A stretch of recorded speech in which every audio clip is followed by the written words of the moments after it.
Take teacher channel की तरफ से मैं आप सबका इस्तकबाल करती हूँ। आज का ये वीडियो नई तब्दीली यानी म्यूटेशन के बारे में है।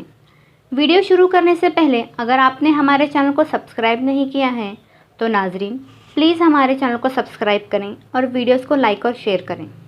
चलिए वीडियो पे गौर करते हैं। नई तब्दीली यानी क्या?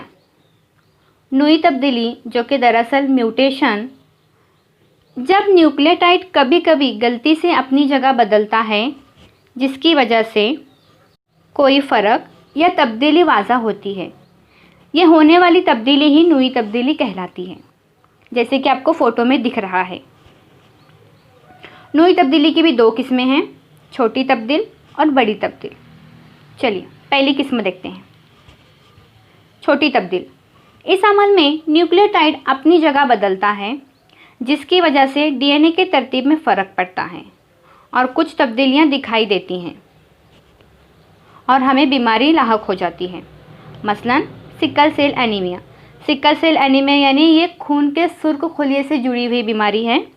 इस बीमारी में खून के सुर्ख खुलिये अपनी जसामत खो देते हैं और दराती नुमा शक्ल में तब्दील हो जाते हैं, जैसे कि आपको फ़ोटो में दिख रहा है। बड़ी तब्दील।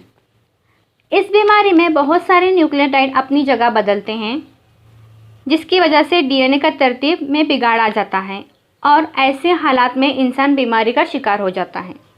मसलन हीमोफीलिया, ये भी खून से जुड़ी हुई बीमारी है। इस बीमारी में अगर कहीं हमें कभी चोट लगती है तो खून का बहाव रुकता नहीं है, मतलब खून मुसलसल जाते ही रहता है।